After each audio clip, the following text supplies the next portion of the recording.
नमस्कार, जय हिंद दोस्तों। ब्राइट एकेडमी के यूट्यूब चैनल में आप सभी का स्वागत है।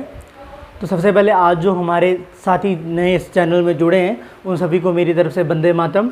तो दोस्तों, जैसा कि हम रेशो कर रहे थे, अनुपात कर रहे थे, और रेशो में लास्ट वीडियो में हमने जो टाइप करी थी इनकम और एक्सपेंडिचर वाली करी थी। मैंने एक सवाल करवाया था जहाँ पे दोनों की सेविंग बराबर थी, तो सेम उसी टाइप का अगला मैं ज़्यादा टाइम नहीं वेस्ट करूँगा। सबसे पहले अपना कॉपी और पेन निकालो, और साथ साथ में वही बात आ गई, मैं फिर दोबारा वही बात रिपीट करूँगा। कॉपी और पेन दोनों चीज़ों का यूज़ करना आपने बहुत अच्छे से, तभी रेशो सीख पाओगे, या कोई भी मैथ का चैप्टर है, ठीक है। तो देखो क्या बोलता है कि दो व्यक्तियों की आय का जो अनुपात है 5:3 है, मतलब 5:3 है, और उनके व्यय का अनुपात 9:5 है, और मतलब उनका जो एक्सपेंडिचर है, व्यय का मतलब क्या होता है एक्सपेंडिचर, जो इंग्लिश मीडियम वाले हैं जो बच्चे देख रहे हैं वो समझ लें, ठीक है। यदि वह क्रमशः इतना और इतना बचाते हैं मतलब क्या करते हैं दोस्तों, सेव करते हैं, ठीक है। बचाते हैं मतलब क्या करते हैं, अगर इतना इतना वो दोनों क्या करते हैं, सेव करते हैं, तो उनकी आय है, तो उनकी हमें इनकम ज्ञात करनी है। दोस्तों यहाँ पे वो शॉर्टकट अप्लाई नहीं होगा। रीज़न क्या मैंने पहले भी बताया था, क्योंकि दोनों की आपके पास यहाँ पे सेविंग सेम नहीं है। सेविंग सेम होती तो शॉर्टकट अप्लाई कर देते। अगर वैसे नहीं होगा तो कैसे होगा, वही तरीका, अगर उनका जो आपके पास आय है, आय का मतलब क्या है इनकम, वो अगर इस रेशो में है तो एक हिस्से की वैल्यू अगर x मानते हैं तो इसकी इनकम बनती है दोस्तों 5x, और इसकी इनकम कितनी बनती है, आप बोलोगे सर 3x बनती है, ठीक है। वही बात आ गई, इनकम में से अगर मैं सेविंग माइनस करता हूं तो मेरे पास क्या बनता है दोस्तों, एक्सपेंडिचर। तो एक की इतनी इनकम है, इतना उसका क्या है, सेविंग है, तो उसकी आय में से उसके बचत को क्या कर दो, सेविंग को 2600 को माइनस कर दो, तो ये उसका क्या बन जाएगा, एक्सपेंडिचर बन जाएगा, मतलब उसका व्यय बन जाएगा, ठीक है।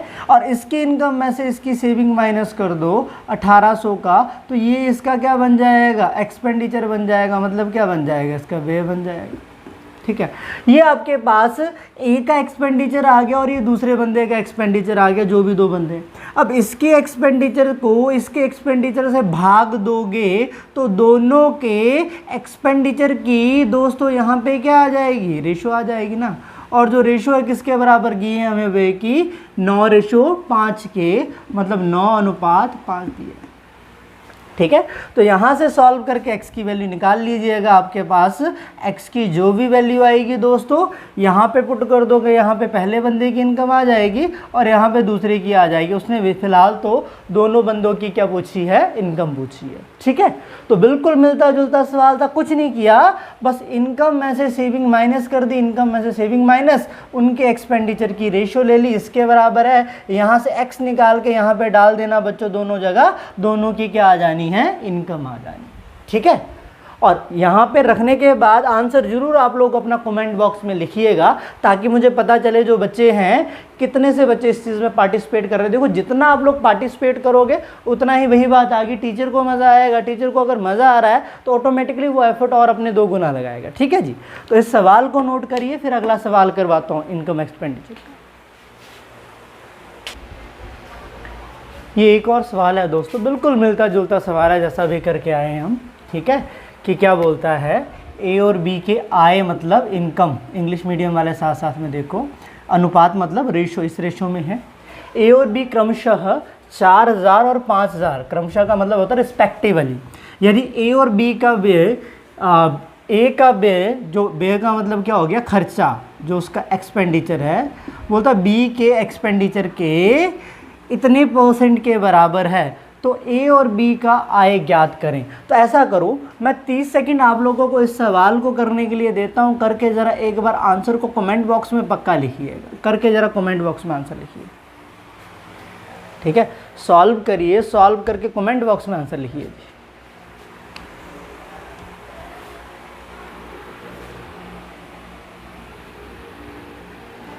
मैं वही समझा रहा हूँ, मैथ को समझना है, रटना नहीं है, ठीक है। अगर मैथ रटने में आ गए बच्चों तो बाकी सब्जेक्ट को कब आप लोग रटोगे, जो रटने वाले ही होते हैं, है ना। तो मैथ को समझना है।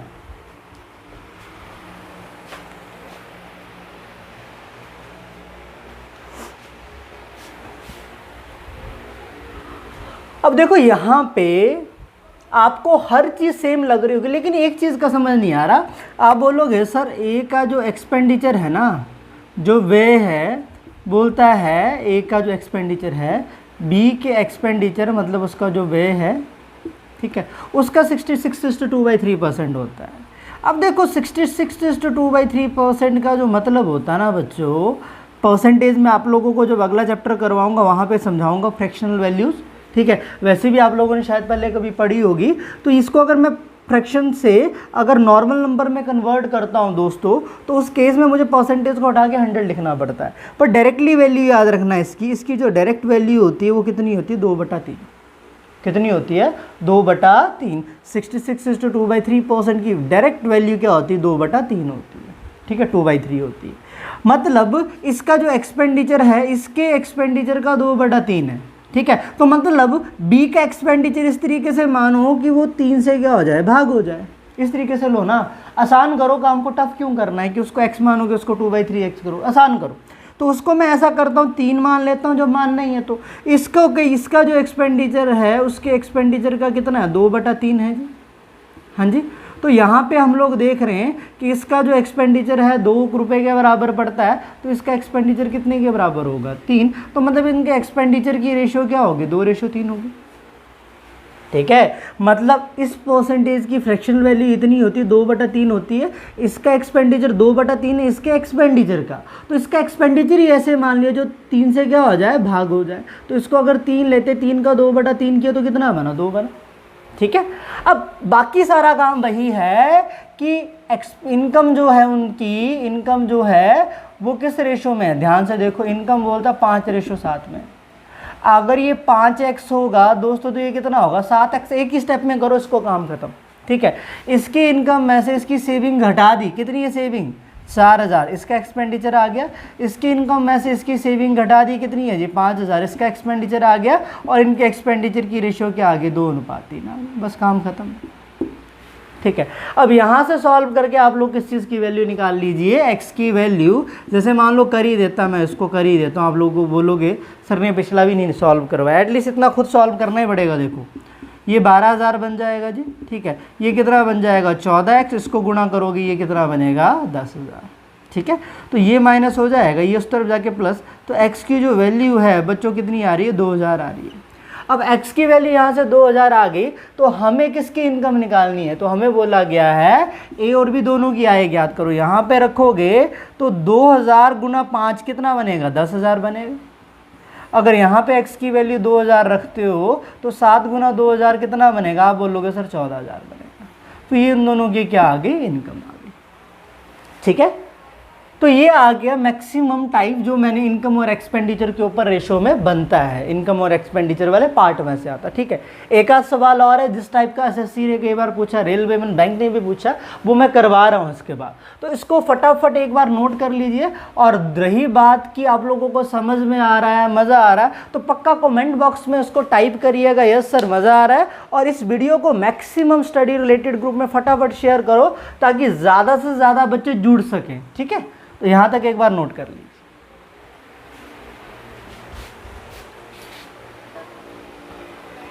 लीजिएगा दोस्तों। ये बहुत अच्छा सवाल है, बहुत प्यारा सवाल है।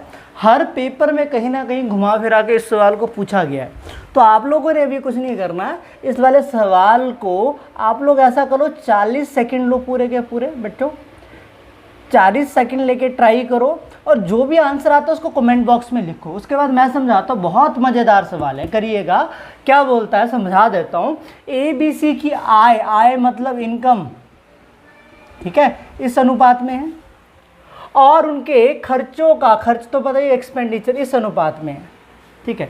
यदि A अपनी आय का मतलब अपनी इनकम का 1/4वां हिस्सा बचत करता है, मतलब सेव करता है, तो ABC की बचत का अनुपात ज्ञात करें। मतलब बचत मतलब उनके सेविंग की क्या निकालनी है हमें, रेशो। तो करिएगा मेरे प्यारे बच्चों इस वाले सवाल को ट्राई, फिर डिस्कस करते हैं।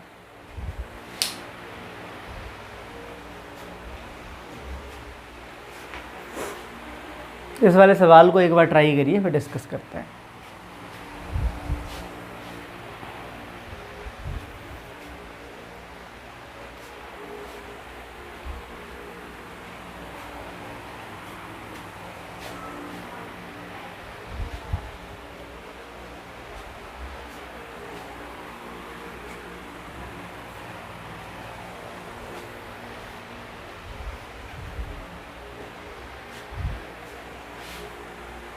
चलो,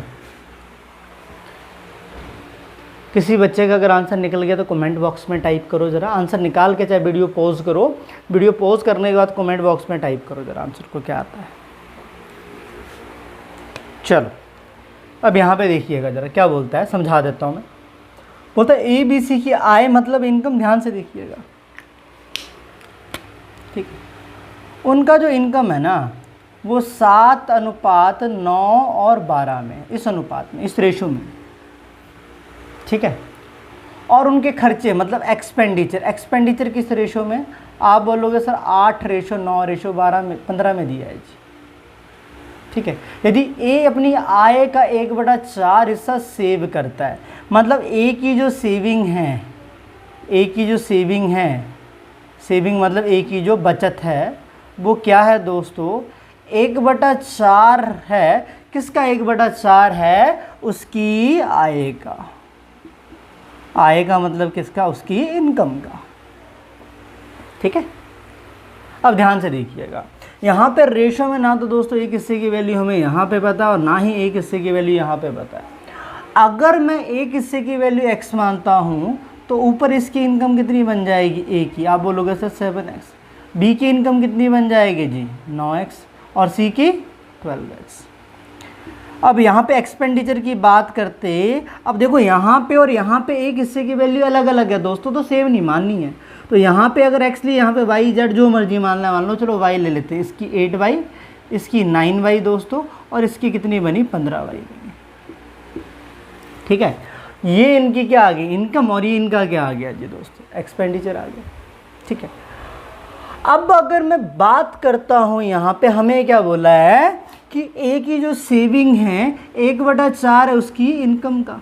अब देखो ए की सेविंग कैसे निकालते हैं बताओ ज़रा, मतलब बचत निकालनी हो तो बचत कैसे निकालोगे बताओ ज़रा, हाँ जी, बचत कैसे निकालोगे, बचत निकालेंगे जब इनकम में से, जब आय में से आपका खर्चा माइनस कर देंगे तो अपना बचत आ जाता है। मतलब इनकम में से जो आपके पास एक्सपेंडिचर माइनस करते हो तो अपने पास सेविंग आ जाती है, यही होता है ना, ठीक है। तो अगर बात कर रहा हो यहाँ पे किसकी, ए की, ठीक है, बात किसकी कर रहा है, ए की। ए का अगर बच्चों बचत निकालना है, सेविंग निकालनी है, तो ए की इनकम में से उसका एक्सपेंडिचर खर्चा घटाना पड़ेगा ना। तो क्या कर दिए, ए की इनकम 7x है, उसका जो एक्सपेंडिचर है, जो खर्चा 8y है, माइनस किया। बोलते ये 1/4 है बच्चों, किसका 1/4 है, ए की इनकम का। और ए की इनकम कितनी दिख रही है हमें यहाँ पे 7x जी, तो यहाँ पे 7x लिख लो, ठीक है। यहाँ से थोड़ा सा सिंप्लीफाई करके कर देते हैं। अभी 4 इस तरफ भाग में बच्चों इस तरफ आके गुणा करेगा, ये कितना बन जाएगा 28x बन जाएगा दोस्तों। ये कितना बन जाएगा 32y बन जाएगा, और ये कितना बना 7x। x वालों को एक तरफ कर दो, y वालों को एक तरफ कर दो, तो ये इस तरफ जाके माइनस और ये दूसरी तरफ जाके प्लस हो जाएगा। तो इस तरफ जाके माइनस हुआ, देखो 28 में से जब 7 घटाओगे कितना बचेगा, 21 ही बचेगा ना, और ये उस तरफ जाके प्लस हो गया, कितना बना 32y। तो ध्यान से देखिएगा, x और y की रेशो लेनी है तो बच्चों डायरेक्टली ले देते। जब भी ऐसा केस होता है ना, अगर x के साथ में 21 है तो वो y के साथ जाएगा, और y के साथ में 32 हो तो x के साथ में आएगा। तो मतलब यहाँ से x और y की जो रेशो है कितनी बनेगी, 32:21 बनेगी। सर आप क्या बोलोगे, 32:21। क्या मेरी बात समझ पा रहे हो यहाँ तक, ठीक है। एक मिनट ज़रा देखिए, मैं देखता हूँ आप लोगों को विजिबल तो है बोर्ड जहाँ तक लिखवा रहा हूँ, हल्का सा, चलो जी नीचे कर दिया, अब ठीक है मेरे ख्याल से, ठीक है। चलो, तो यहाँ पे x और y किस अनुपात में आ गए, आप बोलोगे सर x और y आ गए इस अनुपात में। देखो हमें एंड में ABC के बचत का अनुपात निकालना है, बचत तो निकाल ही नहीं सकते क्योंकि एक्चुअल वैल्यू किसी की भी नहीं हुई, अनुपात निकालना है। तो ये x और y के अनुपात की ही वैल्यू है, x और y के अनुपात की वैल्यू अगर अनुपात निकालना है, वो कब आता है, जो भी कॉमन फैक्टर होता है, HCF होता है, वो खत्म होता है तब अनुपात आता है। तो जब लास्ट में अनुपात ही निकालना है तो हमें कोई एक्चुअल वैल्यू निकालने की जरूरत है, हम डायरेक्टली रेशियो की ही वैल्यू पुट कर सकते हैं दोस्तों। क्या कर सकते हैं, रेशियो की ही वैल्यू क्या कर सकते हैं, पुट कर सकते हैं, ठीक है। अब ध्यान से देखिएगा, ए की सेविंग निकालनी, अगर सेविंग की बात करते हैं हम, अगर बचत की बात कर रहे हैं, ध्यान से देखिए, अब ए की सेविंग निकालनी है तो क्या करना पड़ेगा, ए के आय में से ए के व्यय को क्या करोगे, माइनस करोगे। इनकम में से एक्सपेंडिचर माइनस, मतलब 7x माइनस 8y करोगे कि नहीं करोगे? हाँ जी, आप बोलोगे सर करेंगे बिल्कुल। ये ए का बना। अब बी का निकालना होता है इसी तरीके से, क्या बनेगा, उसकी इनकम में से उसका एक्सपेंडिचर माइनस कर दो। कितना बनेगा कि 9x माइनस 9y। ठीक है। अब सी का निकालना होगा, सी की इनकम में से उसका एक्सपेंडिचर माइनस कर दो, मतलब 12x में से 15y क्या कर दो, माइनस कर दो। ठीक है। तो दोस्तों ये ए का बना, ये बी का, और ये किसका बना जी? आप बोलोगे सर सी का बना। ठीक है। तो यहाँ पे क्यों ना ऐसा करें, x की जगह 32, y की जगह 21 पुट कर दे, क्योंकि हमें लास्ट में क्या निकालनी, इनकी रेशियो ही तो निकालनी है ना। तो सबसे पहले यहाँ पे रख दो 7x की जगह बना 32 और y की जगह कितना आ गया? आप बोलोगे सर 21 आ गया। ठीक है। ये बना 7 दूने 14, 7 21 और एक बन गया 24 22। ठीक है। और इसको करोगे 8 एकम 8, 8 दूने 16 दोस्तों। अगर इसको घटाते हैं, ध्यान से देखिएगा, तो ये 6 बचा और यहाँ पे 5 बता, तो 56 बचा। ठीक है। मतलब जब रेशो निकालोगे तो यहाँ पे क्या दिख रहा है आपको, 56। अब देखो, अगर आंसर ही निकालना है ना बच्चों, तो अगर सारे ऑप्शन देखते हो, अगर ए की इनकम चेक करूँ तो यहाँ पे 56 हिस्से आ रहे हैं, यहाँ पे 69 यूनिट है, ये आंसर नहीं होगा। यहाँ पे 99 यूनिट है, ये आंसर नहीं होगा। यहाँ पे भी 99 यूनिट है, ये भी आंसर नहीं होगा। अब आप में से कुछ बच्चे बोलेंगे सर यहाँ पे तो 56 है, लेकिन ये 56 होगा, लेकिन ये बी का है दोस्तों। उन्होंने बोला ए बी सी के बचत का अनुपात निकालना है, क्रमशः ज्ञात करें। क्रमशः भी लिख देता हूँ, लेकिन जब भी बोलेगा रेगुलरिटी में बोला होगा उसने। ठीक है। तो आंसर यहीं पे देख के हमारा खत्म हो जाता है, क्या आ जाएगा, ये आ जाएगा।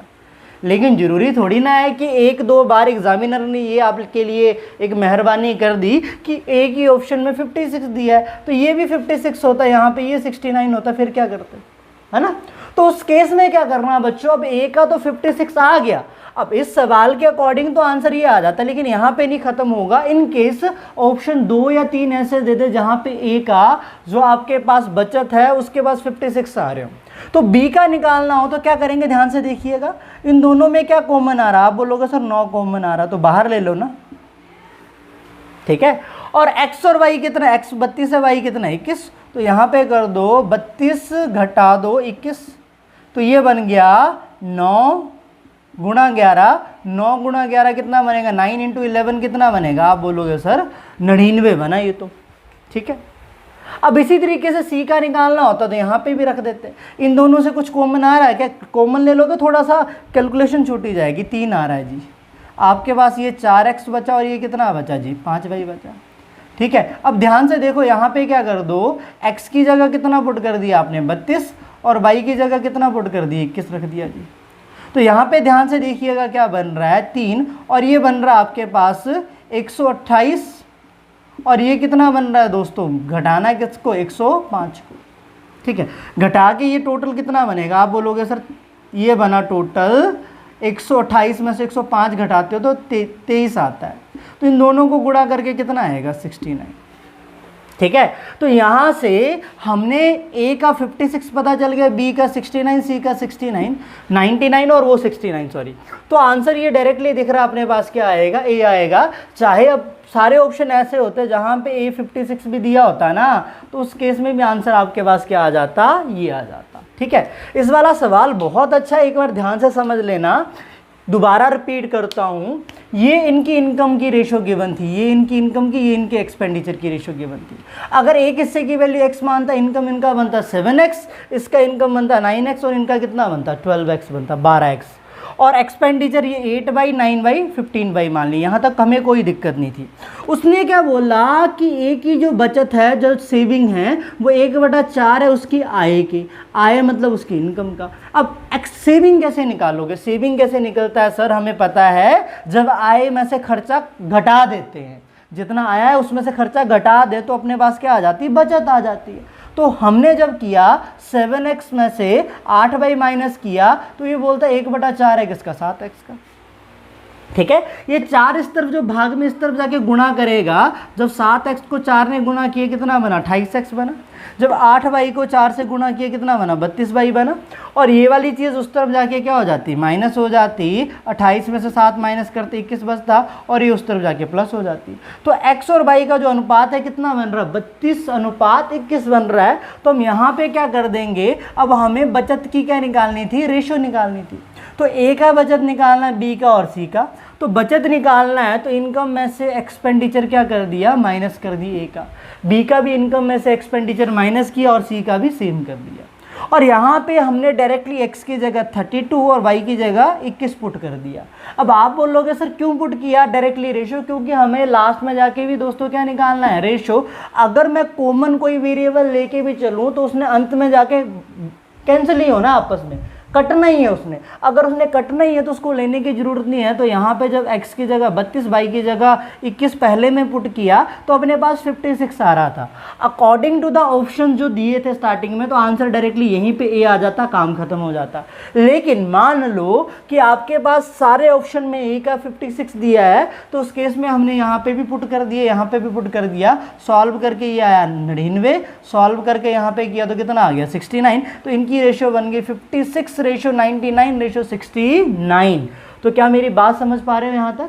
अगर मेरी बात समझ में आ गई है और ये वाला सवाल समझ में आ गया, पहली चीज़ बहुत अच्छा सवाल है, समझना में दिक्कत है इस सवाल को, पर समझने की कोशिश करनी है, रटना नहीं है, समझना है। ठीक है, चलिएगा ज़रा यहाँ तक नोट करिए, फिर आगे इसके बाद एक और सवाल करते हैं।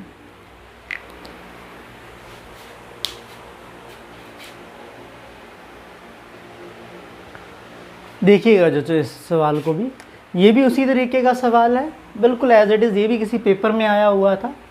ठीक है, देखो इस वाले सवाल को आप लोगों ने करके आंसर को कमेंट बॉक्स में लिखना है, लेकिन मैं एक चीज़ के बारे में बता देता हूँ।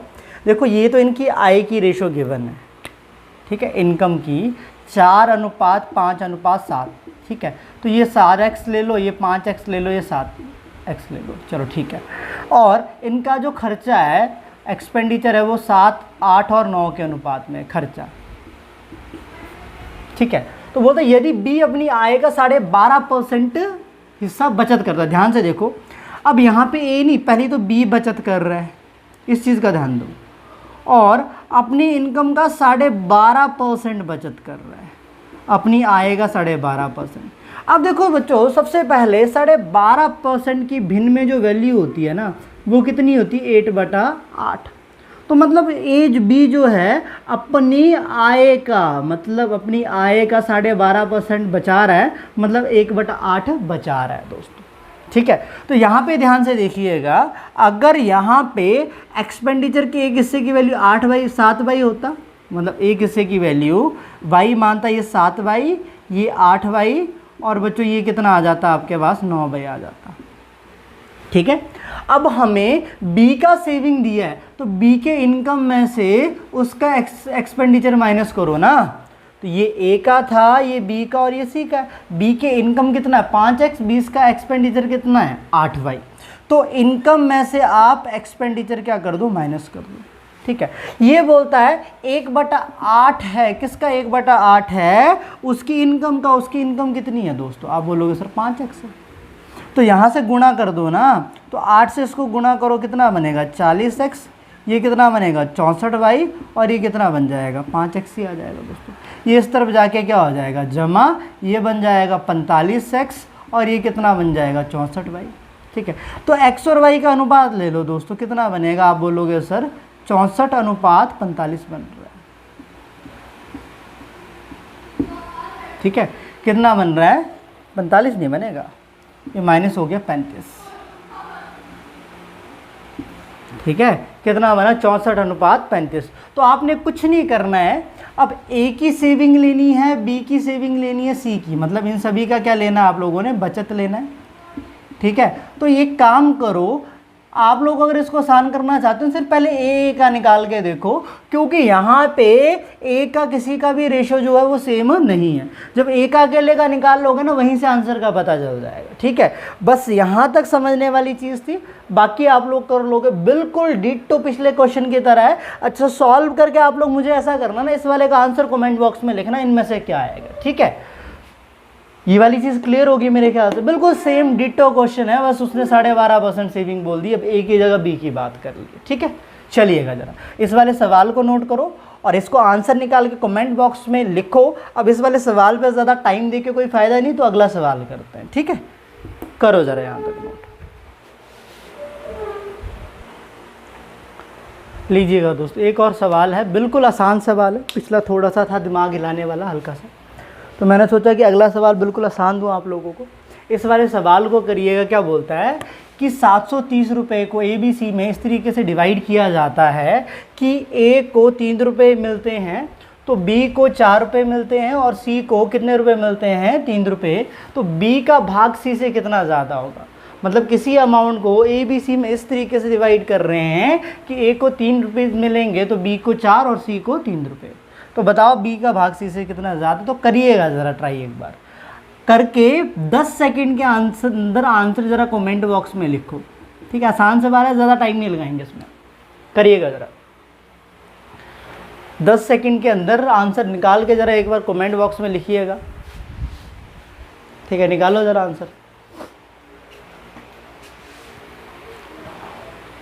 ठीक है, उसके बोलने का क्या मतलब है, कोई पैसा, ये जो पूरा पैसा है 730 रुपये, इस तरीके से भाग कर रहे हैं। अगर A को 3 रुपये मिलेंगे, तो दोस्तों जो B को मिलने वाले हैं वो कितने मिलने वाले हैं? 4 रुपये।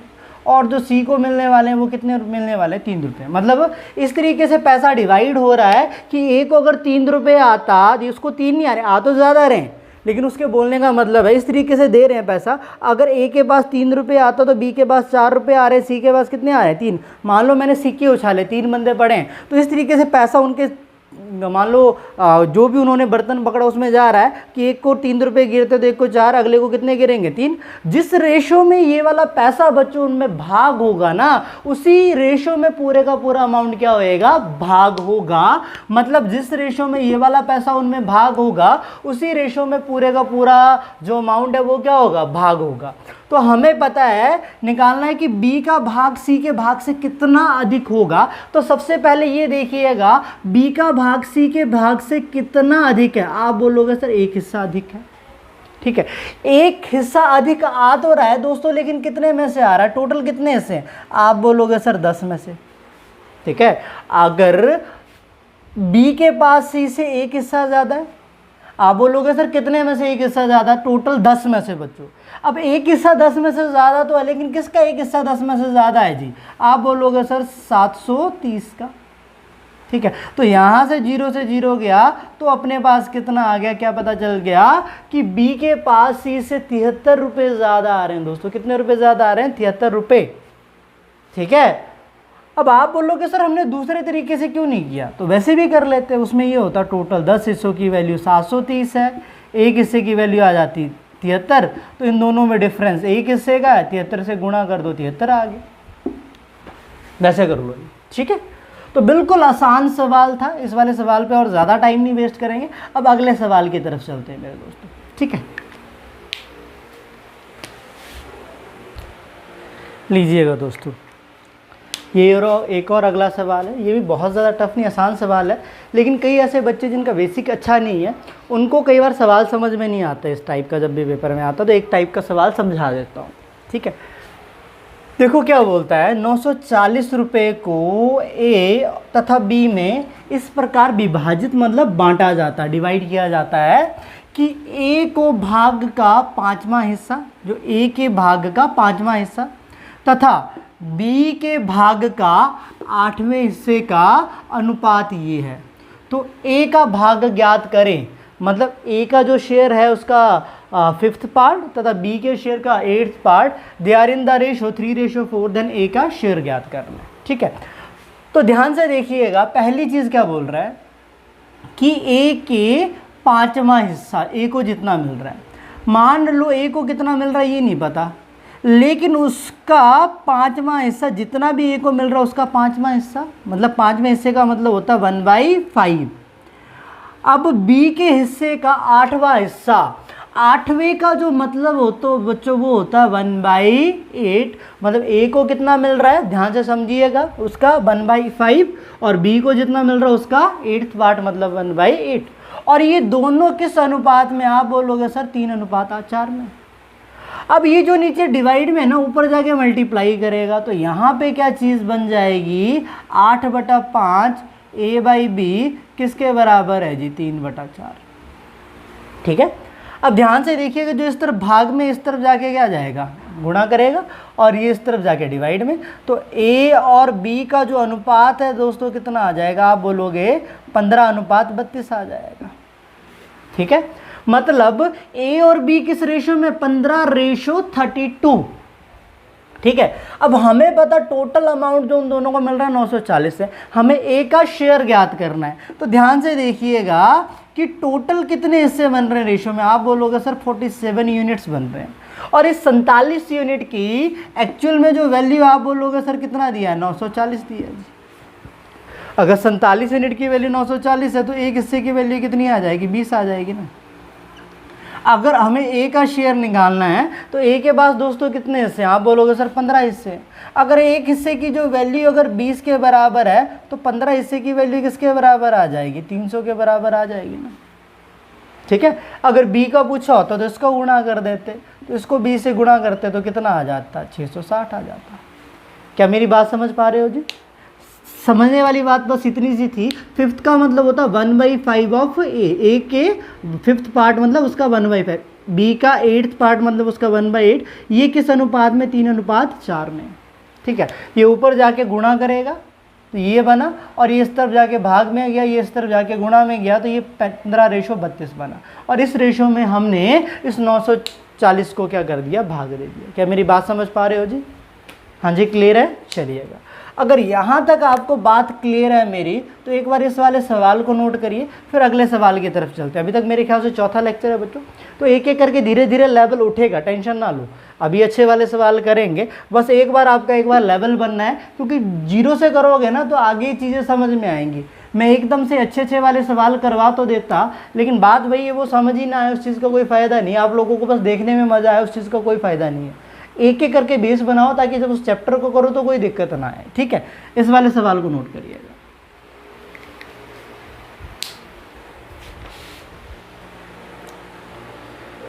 ये भी दोस्तों बहुत अच्छा सवाल है।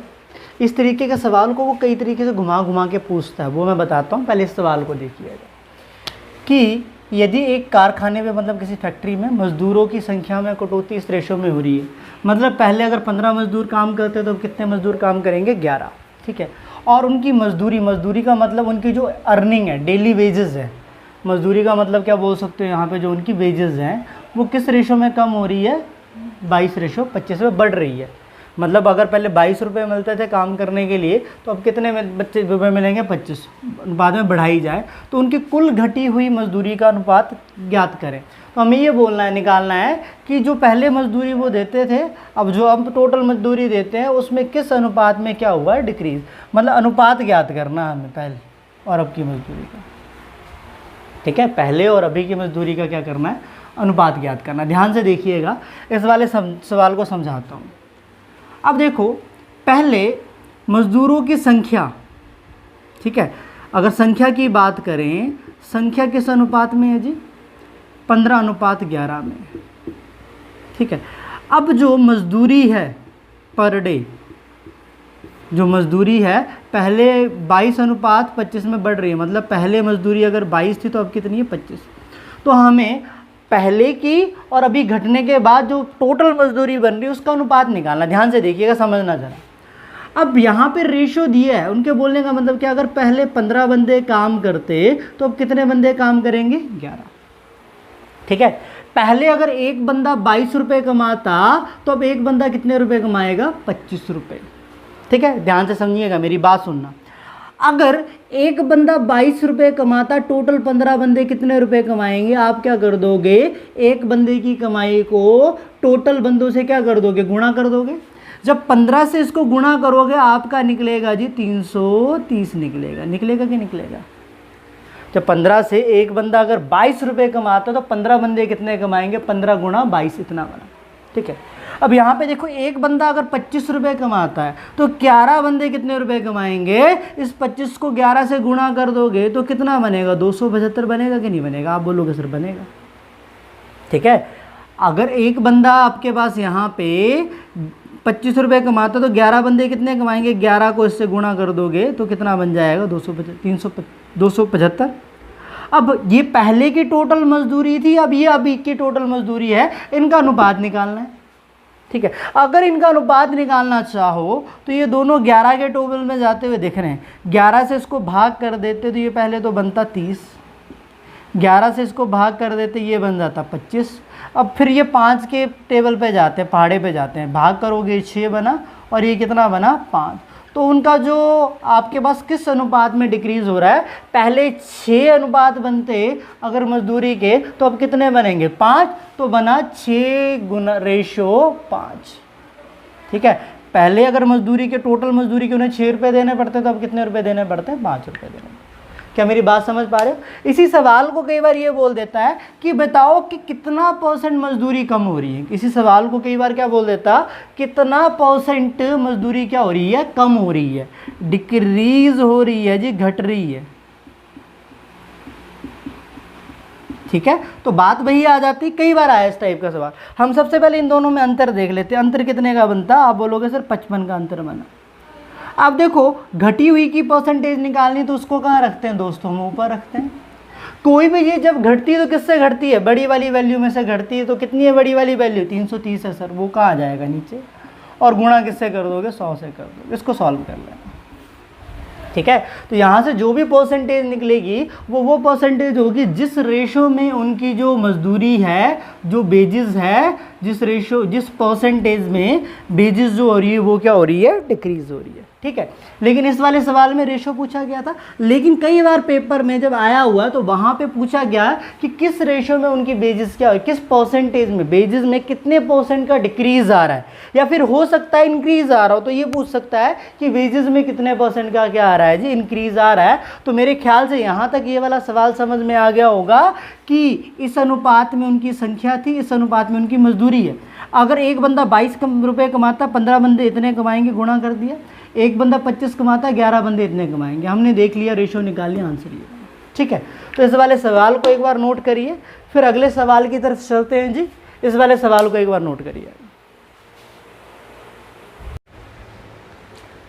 आइए दोस्तों, ये अब अगला सवाल करते हैं आपका। एक अगला सवाल देखिएगा ज़रा यहाँ पे ध्यान से। ठीक है, सबसे पहले तो इसकी स्टेटमेंट देखो, क्या बोलता है कि किसी फैक्ट्री में पुरुषों तथा महिलाओं में बांटे गए वेतन का अनुपात ये है। मतलब जो सैलरीज दे रहे हैं ना मेल और फीमेल को, वो इस रेशो में दे रहे हैं। एक पुरुष मतलब एक मेल, एक महिला, एक फीमेल के वेतन का अनुपात ये है। ठीक है, तो पुरुष तथा महिला की संख्या का अनुपात ज्ञात करें। ये भी उसी टाइप का, लेकिन थोड़ा सा चेंज हो गया दोस्तों। ठीक है, तो थोड़ा सा चेंज हो गया। ज़रा इस वाले सवाल को एक बार देखिएगा। ठीक है, ये देखता हूँ आप लोगों को बोर्ड विजिबल है, बिल्कुल विजिबल है जी। ठीक है, ध्यान से देखो।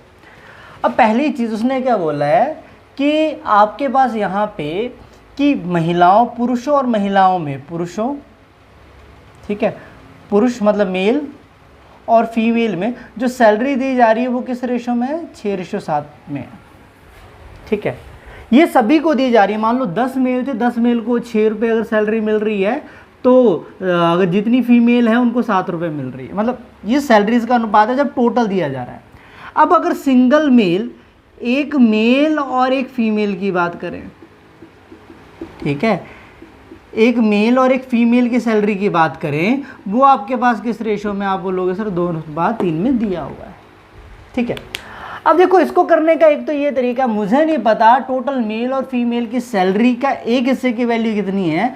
अगर इसको 6x मानता तो इसको क्या मानना पड़ता, मुझे 7x मानना पड़ता। एक हिस्से की वैल्यू x मान लेते। उसी तरीके से यहाँ पे अगर एक हिस्से की वैल्यू y मानता तो ये 2y बनता, और ये कितना बनता, 3y बनता। ठीक है, ये टोटल मेल की सैलरी, मेल जितने में ना, पुरुष जितने भी, उन सभी की सैलरी आ गई।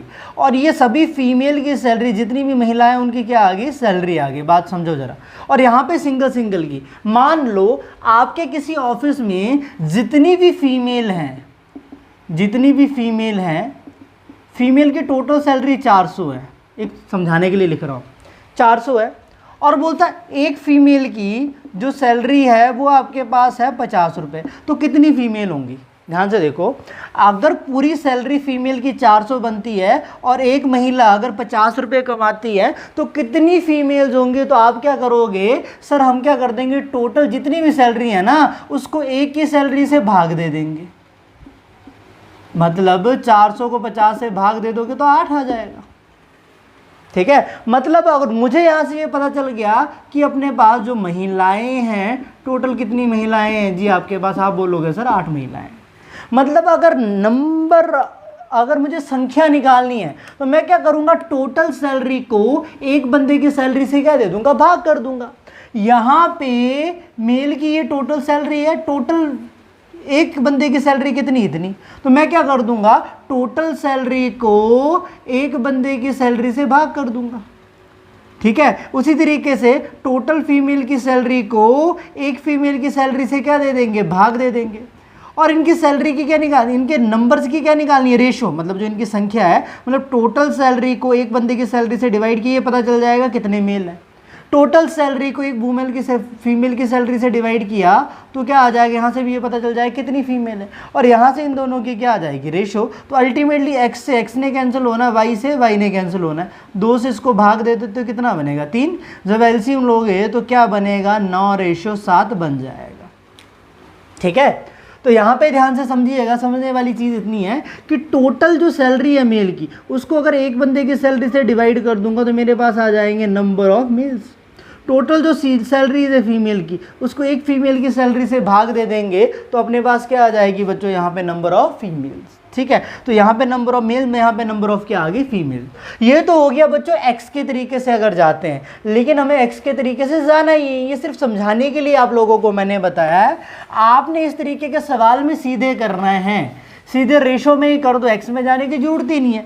अब टोटल सैलरी इतनी, एक बंदे की सैलरी इतनी, तो 6 को 2 से भाग दे दो। टोटल फीमेल की सैलरी इतनी, एक बंदे की सैलरी इतनी, तो 7 को 3 से क्या दे दो, भाग दे दो। यहाँ से इनकी क्या ले लो, रेशो ले लो। वही बन जाएगा आपके पास, डिनोमिनेटर का एलसीएम ले तो सॉल्व करते हो तो 9:7।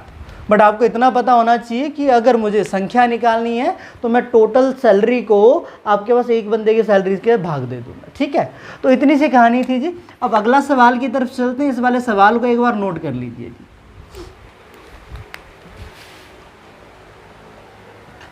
आइए दोस्तों, ये अगला सवाल देखना ज़रा। ठीक है, इस वाले सवाल को आप लोगों ने ट्राई करना है, फिर डिस्कस करते हैं। क्या बोलता है कि 2400 रुपये को हम 8 आदमियों, 10 महिलाओं और 5 बच्चों में इस प्रकार बांटें कि प्रत्येक महिला से 25% ज़्यादा तथा प्रत्येक महिला को बच्चे से 25% ज़्यादा मिले, तो एक महिला को कितने रुपए प्राप्त हुए। ठीक है, एक महिला को कितने रुपए प्राप्त हुए, करिएगा ज़रा यहाँ से सब। ठीक है, एक महिला को कितने रुपए क्या हुए, प्राप्त हुए। ठीक है, सॉल्व करके आंसर को ज़रा कमेंट बॉक्स में लिखो। ठीक है, सॉल्व करिएगा ज़रा, आंसर को एक बार कमेंट बॉक्स में लिखिएगा।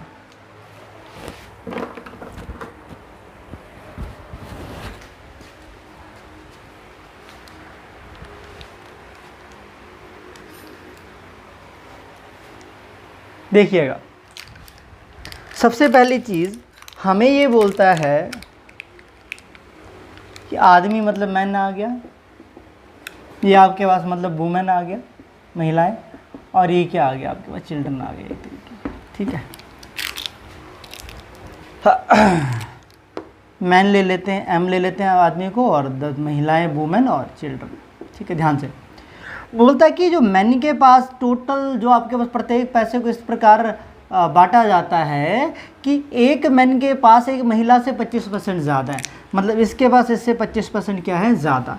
अब देखो 25% की ज़्यादा है बच्चों, ध्यान से देखिएगा, 25% क्या है, ज़्यादा। 25% की फ्रैक्शन वैल्यू कितनी होती है, 1/4 होती है। मतलब अगर ओरिजिनल वैल्यू अगर आपके पास 4 है तो बढ़ कितना रहा, आपके पास 1 बढ़ रहा है, 25% बढ़ रहा है ना। ओरिजिनल वैल्यू अगर अपने पास 4 है तो बढ़ कितना रहा है जी, 1 बढ़ रहा है। तो बोलने का मतलब है अगर वुमेन अगर 4 होती तो अगर 25% मैन के पास ज़्यादा है तो मैन कितने होते, 5 होते जी। ठीक है, यहाँ तक बात समझ में आ रही होगी। वुमेन अगर 4 होंगी तो मैन अगर 25% ज़्यादा तो वो कितने होंगे 5। उसी तरीके से जो वुमेन है चिल्ड्रन से 25% ज़्यादा है, ध्यान से देखिएगा, इनके रिलेशन को थोड़ा सा अलग से लिखेंगे, वुमेन और चिल्ड्रन। अब वही बात आ गई, इसके पास इससे 25% क्या है ज़्यादा, तो बात वही है कि 25% ज़्यादा मतलब इंक्रीज़ करेगा। कितना इंक्रीज़ करेगा 1। अगर ओरिजिनल वैल्यू अगर आपके पास 4 होगी तो 1 इंक्रीज़ कर जाएगी तो कितनी हो जाएगी 5। ठीक है, तो यहाँ पे हम क्या करेंगे दोस्तों कि आपको पता है ऐसा सवाल हमने किया है कि हमें कॉमन अनुपात निकालनी है, कॉमन रेशो, तो इसको कंबाइन कर देंगे। 5 को 4 से गुणा करो तो आप बोलोगे सर 20 आ रहा है। ठीक है, इस 5 से इसको गुणा कर दो, ये कितना बना जी 25 बना। इस 4 से इसको गुणा कर दो, कितना बना 16 बना।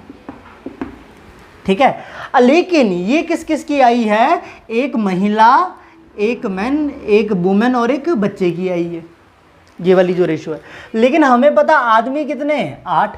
अगर एक मैन 25 रुपये कमाता तो 8 मैन कितने कमाएंगे, 25 गुणा 8 कमाएंगे जी। एक वुमेन अगर 20 रुपये कमाती है तो 10 वुमेन कितनी कमाएंगी, 20 × 10 कमाएंगे जी। और एक बच्चा अगर आपके पास 16 रुपये कमाता तो 5 बच्चे कितने कमाएंगे, इतना। ठीक है, तो यहाँ से इनके कमाई की क्या ले लेंगे रेशो, तो मतलब 200, और ये भी कितना बना आपके पास 200 बना, और ये भी कितना बना आपके पास 80 बना जी।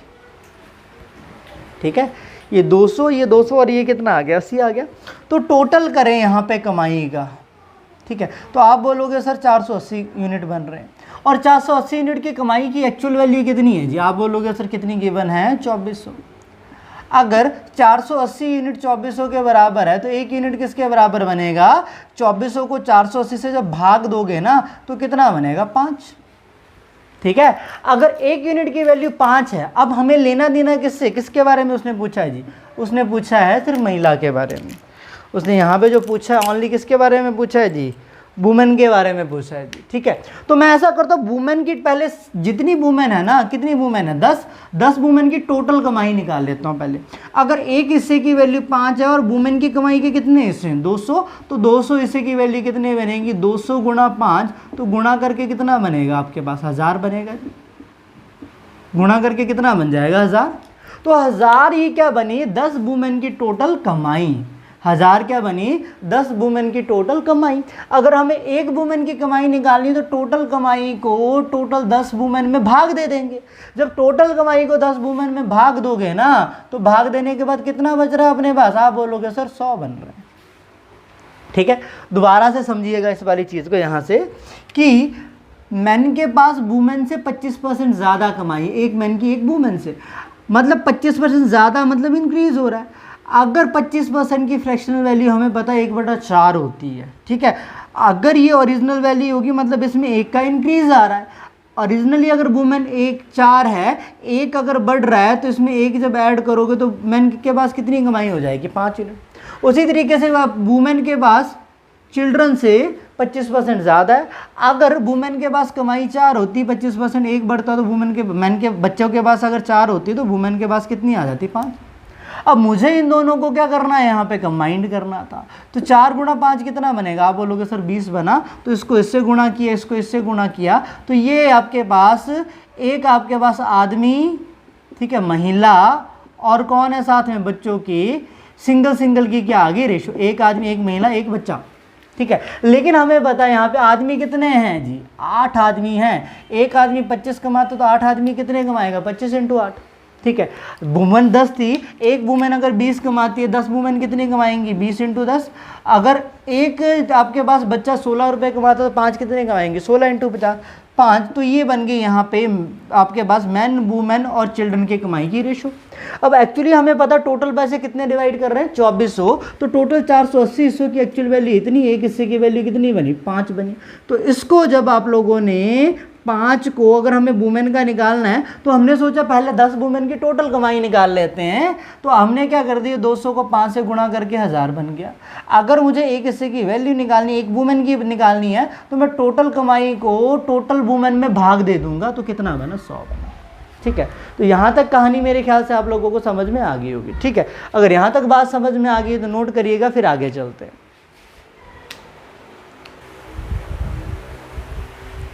चलिएगा दोस्तों, ये जो सवाल है ये बहुत इंपॉर्टेंट टाइप है।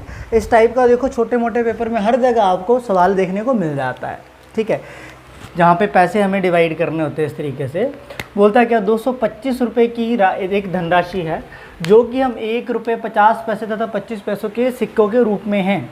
यदि सिक्कों की संख्या 8:5:3 के अनुपात में है तो बोलता 1 रुपये के सिक्कों की संख्या ज्ञात करें, ठीक है। मतलब इतने रुपए की अपने पास क्या डिनोमिनेशन है, तो बोलता है कि आपको इस अनुपात में अगर सिक्कों की संख्या है तो बताओ कि 1 रुपये के कितने पैसे होंगे अपने पास। देखो ध्यान से, सबसे पहले तो देखो 1 रुपये है अपने पास मतलब 100 पैसे, 50 पैसे है अपने पास और अपने पास क्या है 25 पैसे, ठीक है। और इसके कितने आपके पास 8 यूनिट हैं, इसके 5 यूनिट है, इसके कितने यूनिट हैं 3। एक तो तरीका ये है कि इस टाइप के सवाल को एक हिस्से की वैल्यू x में लेके कर लो, x में लेने की जरूरत ही नहीं है। आपने क्या करना है, ये मान लेना है कि आपके पास 10 मानना है, सिर्फ एक्चुअल में नहीं है, ठीक है। मानना है कि यहाँ पे ये सिक्कों के अनुपात की रेशो थी, हमने ये मान लिया 8 यूनिट है, ये 5 यूनिट है और ये कितने यूनिट है 3 यूनिट, ठीक है। अब देखो आपकी पॉकेट में मान लो फॉर एग्जांपल आपकी पॉकेट में 10 रुपये के 10 कॉइन्स हैं, ठीक है। तो आप एक बात बताइए मुझे, आपके पॉकेट में टोटल अमाउंट कितना बनेगा। अगर 10 रुपये के आपके पास 10 कॉइन हैं तो आपके पॉकेट में कितना अमाउंट बनेगा। तो आप बोलोगे सर 100 रुपये, कैसे निकाला 100 रुपये जी, एक कॉइन की जो वैल्यू है ना वो कितने रुपए है 10 रुपये, टोटल 10 कॉइन है तो हम क्या कर देंगे, एक कॉइन की वैल्यू से टोटल नंबर ऑफ कॉइन्स को गुणा कर देंगे, 100 आ जाता। बात समझ में आ गई। तो मतलब अगर मुझे अमाउंट निकालना है तो मैं एक कॉइन की वैल्यू से टोटल नंबर ऑफ कॉइन्स को क्या कर दूंगा, गुणा कर दूंगा, क्या कर दूंगा, मल्टीप्लाई। तो जैसे यहाँ पे 100 पैसे के एक तरीके के है नहीं, बस मान रहे हैं कितने कॉइन्स हैं 8, तो इसके पास जैसे कितने रुपए बनेंगे निकालना है तो मैं एक कॉइन की वैल्यू से कितनी 100 से टोटल नंबर ऑफ कॉइन्स को गुणा कर दूंगा, इनको गुणा करके कितना बना 800 बना, ठीक है। इसी तरीके से एक कॉइन की वैल्यू से टोटल कॉइन को गुणा कर दो, इनको गुणा करके कितना बना, दोनों को मल्टीप्लाई करके कितना बना, आप बोलोगे सर 250 बना, ठीक है। अब इन दोनों को भी अगर आपस में मल्टीप्लाई कर दो तो कितना बन रहा है 75 बन रहा है, ठीक है। अब इन सभी को जोड़ के टोटल तो बनेगा, इन सभी को जोड़ के टोटल तो बनेगा, टोटल कितना बन रहा है, जैसे आपके पास ये बन गया 1125, लेकिन ये जो 1225 आएगा ना टोटली किस में आएगा, पैसा में, क्योंकि यहाँ पे हम किस में ले रहे हैं पैसा, ठीक है। अब इसी तरीके से टोटल पैसा हमें बैग में दिया तो है, कितना दिया है जी, आप बोलोगे सर जो टोटल पैसा हमें दिया है ये किसके बराबर दिया आपके पास 225 के बराबर। लेकिन ध्यान रखिएगा ये जो 225 है ये किस में है रुपीज़, और ये जो 1125 है ये किस में है पैसा।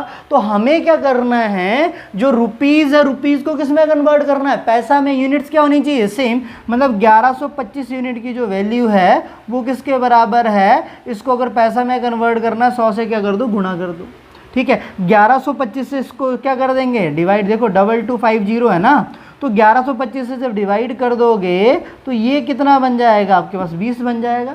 मतलब एक यूनिट की जो वैल्यू है बच्चों किसके बराबर पड़ रही है अप्पा को, आप बोलोगे सर 20 के बराबर पड़ रही है, ठीक है। एक हिस्से की वैल्यू किसके बराबर पड़ रही है 20 के बराबर। अब एक हिस्से की वैल्यू अगर 20 के बराबर है तो हमें नंबर ऑफ कॉइन्स निकालनी थी, क्या निकालनी थी, नंबर ऑफ कॉइन, और किसकी 1 रुपये की। 1 रुपये की जो कॉइन्स है उसके कितने हिस्से हैं, बोलोगे सर 8 हिस्से हैं। एक हिस्से की वैल्यू कितनी आई है सर 20 रुपये आई है, तो 8 हिस्सों की वैल्यू कितनी आ जाएगी सर, आप बोलोगे सर 160 आ जाएगी। क्या मेरी बात समझ पा रहे हो, ठीक है। 100 पैसा के इतने कॉइन्स हैं, टोटल अमाउंट निकालना, गुणा कर दी ये बना। 50 पैसा के इतने कॉइन्स है ये बन गया, 25 पैसे के इतने कॉइन्स है ये बन गया, ठीक है। तो आपके पास ये जो टोटल आता है किस में आएगा जी, पैसे में, और यहाँ पे जो टोटल गिवन है वो किस में गिवन होगा, मैक्सिमम यही होता है, किस में गिवन होता है रुपीज़ में। तो हमें यूनिट सेम करनी है, अगर दोनों तरफ यूनिट सेम करनी है तो इसको 100 से गुणा कर दिया तो ये बना, एक हिस्से की वैल्यू कितनी आ गई 20 आ गई, तो हमें 100 पैसा के कॉइन निकालने, इसको 20 से गुणा कर दिया कितना बना 160। अगर 50 पैसे के निकालने होते इसको 20 से गुणा कर देते तो आपका ये कितना बन जाता बच्चों 100 बन जाता। अगर 25 पैसा के निकालने तो इसको 20 से गुणा करके कितना आ जाता है 60 आ जाता, ठीक है। तो ये क्या आ गया, टोटल नंबर ऑफ कॉइन्स आ गए। मेरी बात समझ पा रहे हो, ठीक है। अगर मेरी बात समझ पा रहे हो इस वाले सवाल को एक बार नोट करिएगा, ठीक है। करिएगा ज़रा नोट। फिर आगे चलते हैं, एक और इंटरेस्टिंग सवाल करते हैं।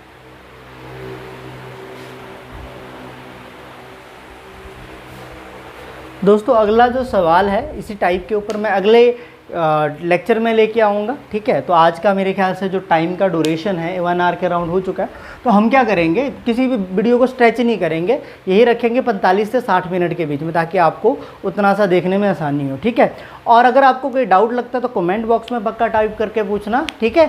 और नेक्स्ट वीडियो में हम जो मेन टाइप है रेशियो एंड प्रोपोर्शन की वो करने जाएंगे, जिसमें आपके पास रिप्लेसमेंट वाले क्वेश्चन होंगे, किसी मिक्सचर को निकाला गया और डाला गया, वो वाले सवाल करेंगे। वो बहुत इंपॉर्टेंट सवाल है, उस टाइप का सवाल आज की डेट में 60 to 70% चांस रहते हैं किसी भी पेपर में आ जाए। ओके जी, थैंक यू।